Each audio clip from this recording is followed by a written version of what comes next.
High everyone, welcome back to my channel. I hope की तुम्ही सगळे स्वस्त आणि मजेत असाल. आजची जी ट्रिप तुम्ही बघत आहात ही माझी फर्स्ट इंटरनॅशनल ट्रिप राहणार आहे. सुरुवात या ट्रिपची नागपूर ते दिल्ली आणि दिल्ली टू व्हिएतनाम अशी राहणार आहे.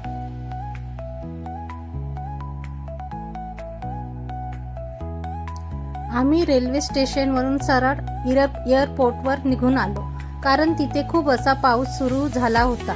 त्यामुळे आम्ही कुठेही न थांबता सरळ एअरपोर्टसाठी निघालो. दिल्ली एअरपोर्टवर आम्ही वेळेच्या आधीच पोहोचलो, कारण तिथे आधीच जाणं खूप महत्त्वाचं असते. रात्रभरचा प्रवास करून खूप अशी भूक लागली होती आणि जवळपास आम्ही एअरपोर्टवर पोहोचल्यावर सर्वात आधी मस्तपैकी नाश्ता करून घेतला आणि मस्तपैकी मी फ्रेश होऊन बाहेर एअरपोर्ट फिरायला निघाले.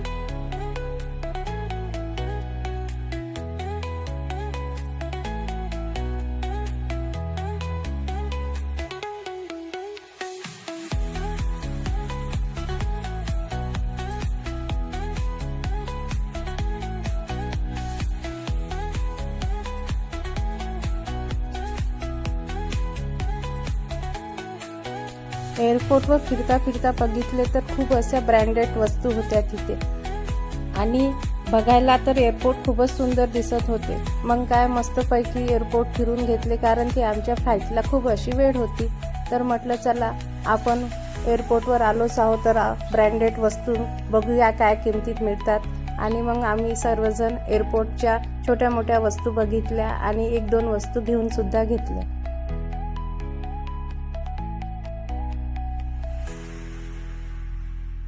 आमच्या फ्लाईटची अनाउन्समेंट झाली आणि ती आली तर आम्ही काय पटापट मग निघालो विमानात बसण्यासाठी.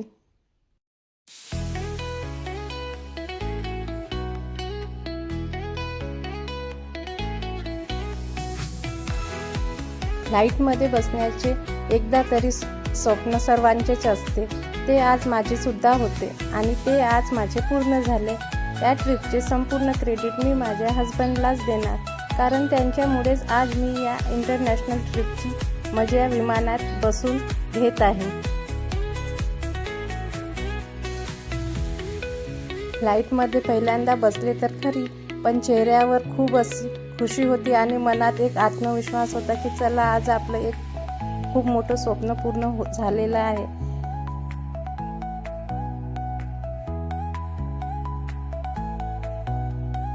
विमान जसं जसं वर जायला निघालं तसं तसं थोडी भीती वाटायला लागली, पण नंतर थोडं नॉर्मल असंच वाटायला लागलं. आम्ही मस्त मग विमानातून खालची दृश्य बघू लागलो.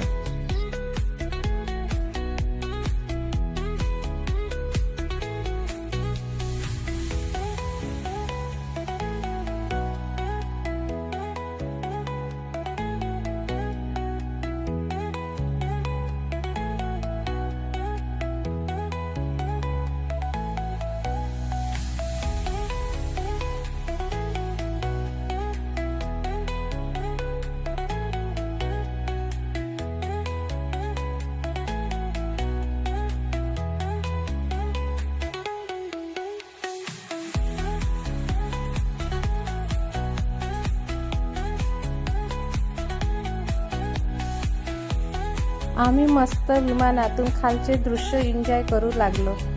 असं वाटत होते की आपण बादलवरूनच चालत आहोत. ते अगदी जवळ आहे असे वाटत होते. अगदी वेगळा आणि कधीही न विसरणारा अनुभव होता तो. पहिल्यांदा विमानात बसण्याचा जो एक्सपिरियन्स असतो हा आपण लाईफमध्ये कधीही विसरू शकत नाही, कारण की तो आपल्या मनाला आणि दिमागाला एक वेगळीच ऊर्जा आणि शांती देऊन जात असतो.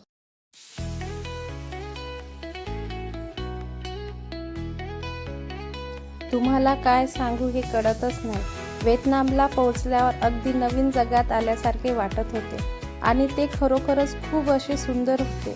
आपल्या भारतात ते कुठेही तुम्हाला दिसणार नाही असा सुंदर देश म्हणजेच व्हिएतनाम.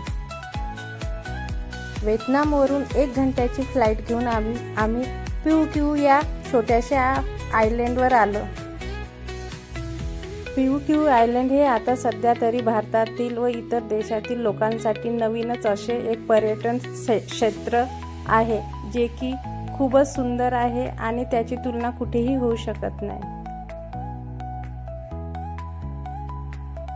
हॉटेलवर पोहोचल्यानंतर थोडा वेळ आराम केला, फ्रेश झालो आणि आम्ही सगळेजण डिनरसाठी बाहेर निघालो. हे जे PUQ आइसलँड आहे हे पाण्याच्या मध्ये असल्यामुळे इथे सगळ्याच प्रकारचे सी फूड मिळतात. आम्ही सुद्धा पहिल्याच दिवशी मस्तपैकी सी फूड ऑर्डर केला. ऑर्डर येईपर्यंत मस्तपैकी हॉटेल बघून घेतलं. खूपच सुंदर होतं ते हॉटेल. टेबलवरती सी फूड बघितल्यानंतर सर्व एकमेकाच्या चेहऱ्यांकडे बघू लागले, पण तरी सुद्धा पाहायला खूपच सुंदर दिसत होते. मग काय, ज्यांना ज्यांना जे जे पाहिजे होते ते त्यांनी आपल्या प्लेटमध्ये घेतले आणि मस्तपैकी सी फूड खाऊ लागले.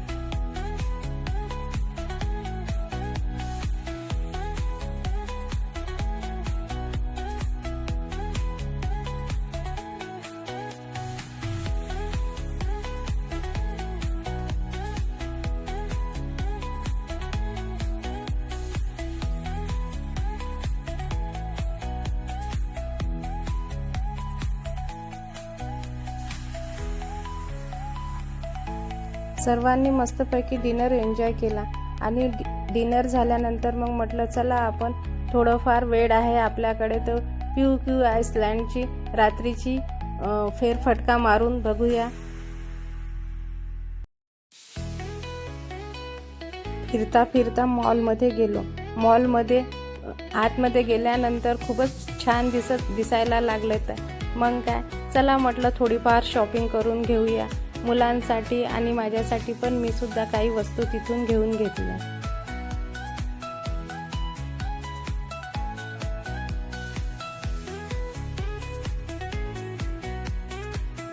मी माझा दुसरा दिवस PUQ आइसलँडवर कसा एन्जॉय केला हे बघण्यासाठी माझ्या विशाखा लाईफस्टाईल या चॅनलला सबस्क्राईब करा आणि लाईक करा आणि कमेंटसुद्धा करा. भेटूया पुढच्या ब्लॉगमध्ये. चला बाय.